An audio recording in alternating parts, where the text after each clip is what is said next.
आपका बहुत बहुत स्वागत करता हूँ आपके यूट्यूब चैनल सबका भाव बेस्ट ट्रेडिंग में। हमारा टेलीग्राम भाई बिल्कुल फ्री है और कल से हम ट्रेड देंगे भी और लेंगे भी भाई, ठीक है। अब देखो काफ़ी दिन हो गए भाई वीडियो बनाई थी। आज मैंने एनालिसिस किया तो उस बारे में हम देख लेते हैं कि कल सोमवार को निफ्टी और बैंक निफ्टी कहाँ हमें ट्रेड और कहाँ हमें एग्जिट करना है, लेना और बेचना है। सीधी सीधी सी बात तो ये है भाई, ठीक है। निफ्टी का चार्ट है जो इंट्राडे के लिए बेस्ट होता है भाई। 15 मिनट का टाइम फ्रेम है। 22,609 की कैंडल की क्लोजिंग है भाई, और बॉक्स की अगर देखें तो 601 की है। कोई ज़्यादा डिफरेंट नहीं है, बहुत मामूली सा डिफरेंट है, इतना तो चल जाता है भाई। डिमांड एरिया के पास हमारी क्लोजिंग दी है। अगर निफ्टी फ्लैट ओपन होती तो फ्लैट ओपन होने के बाद थोड़ा सा नीचे निकलती, यानी कि लो ब्रेक करती है आज का, यानी कि फ्राइडे वाले दिन का लो ब्रेक करती है। और ये डिमांड एरिया है भाई, यहाँ से कभी भी रिकवरी आकर बहुत तेज़ी आएगी।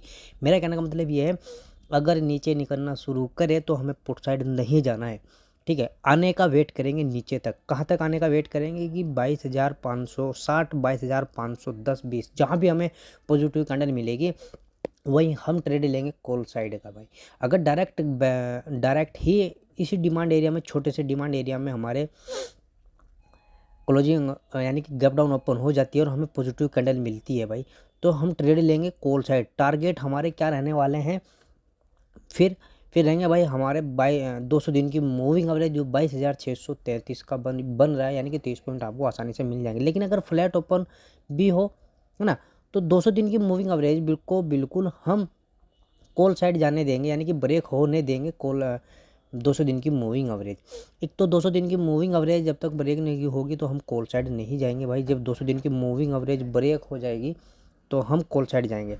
कैसे जाएंगे, पहली कैंडल क्लोज हो जानी चाहिए और दूसरी कैंडल उसके हाई को ऊपर ब्रेक करेंगे तो हम कॉल साइड जाएंगे, ठीक है। कहाँ तक कॉल साइड जाएंगे, 50 दिन की मूविंग एवरेज तक, पहला टारगेट। सेकंड टारगेट हमारा एक सेलिंग एरिया होगा। सेलिंग एरिया में अभी आपके सामने मार्किंग लगाता हूँ, ये हमारा सेलिंग एरिया है भाई, ये सेलिंग एरिया है।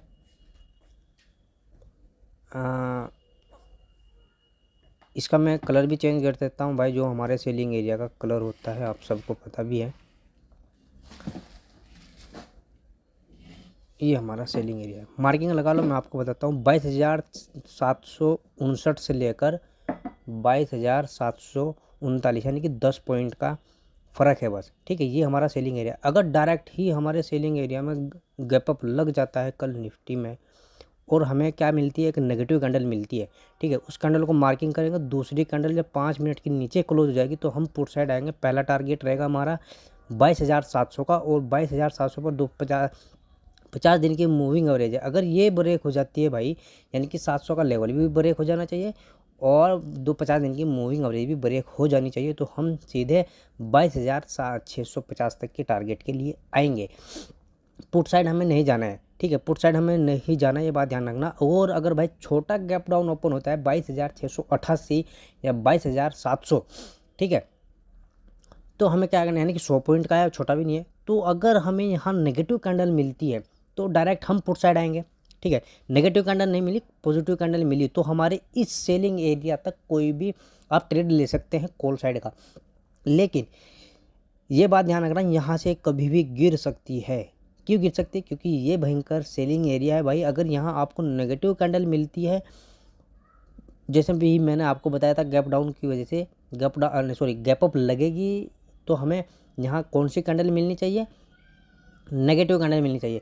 अगर यहाँ गैप अप 50 दिन की मूविंग एवरेज पर ऊपर 50 दिन की मूविंग एवरेज पर अगर गैप अप लगती है और ऊपर निकल जाती है हमारे इस सेलिंग एरिया में, फिर भी हमें एक नेगेटिव कैंडल अगर मिलती है तो हम पुट साइड आएंगे भाई। ओपनिंग कहाँ देती है, अगर उसने ओपनिंग दी 50 दिन की मूविंग एवरेज पर, तो फिर हम यहीं तक के लिए टारगेट रखेंगे। लेकिन एक बात ध्यान रखना, अगर ये सेलिंग एरिया भी ब्रेक हो गया ना, सेलिंग एरिया ब्रेक हो गया हमारा जो 750 के आसपास बना हुआ है, तो थोड़ा सा और वेट करना। 22,775 65 पर अगर निकलती है भाई, तो सीधा हम कहाँ तक जाएंगे, सीधा जाएंगे भाई 22,800, क्योंकि 22,800 पर भी एक सेलिंग एरिया बना है भाई। वो तो 100% आपको नीचे लेके आएगा, 100% लेके आएगा, ये बात ध्यान रखना भाई। डायरेक्ट ही अगर 150 पॉइंट का गैप अप लग जाता है, 200-250 पॉइंट का इस सेलिंग एरिया में, तो आंख मिच कर ट्रेड लेंगे, वो भी पुट साइड भाई। हम अब चलते हैं हम बैंक निफ्टी की तरफ। ये हमारा बैंक निफ्टी का चार्ट है भाई। अगर फ्लैट ओपन होती है बैंक निफ्टी और फ्लैट ओपन होने के बाद ऊपर निकलना शुरू करती है तो हम जब तक ट्रेड नहीं लेंगे कॉल साइड का, जब तक हमारी 50 दिन की मूविंग एवरेज ब्रेक ना हो जाए। ये बात ध्यान रखना, ठीक है। 50 दिन की मूविंग एवरेज ब्रेक होना बहुत ज़रूरी है। जो 48,733 पर बनी हुई है भाई, ये ब्रेक होगी।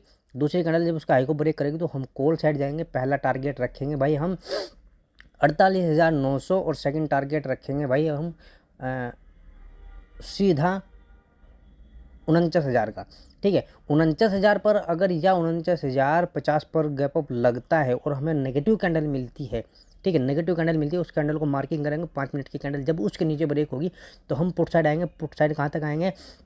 50 दिन की मूविंग एवरेज जो 48,722 का बना हुआ है भाई। अगर भाई फ्लैट ओपन होने के बाद नीचे निकलना शुरू कर देती है तो हम ज़रूर ट्रेड लेंगे भाई। क्यों लेंगे? क्योंकि लो और क्लोजिंग वाली कैंडल बिल्कुल सेम है।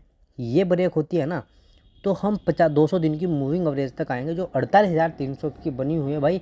हो सकता है कि वो डिमांड एरिया में भी आ जाए। अगर डायरेक्ट ही गैप डाउन ओपन हो जाती है भाई 200 दिन की मूविंग एवरेज और हमारे डिमांड एरिया में, तो अगर यहाँ हमें पॉजिटिव कैंडल मिलती है तो फिर हम रिकवरी प्लान करेंगे।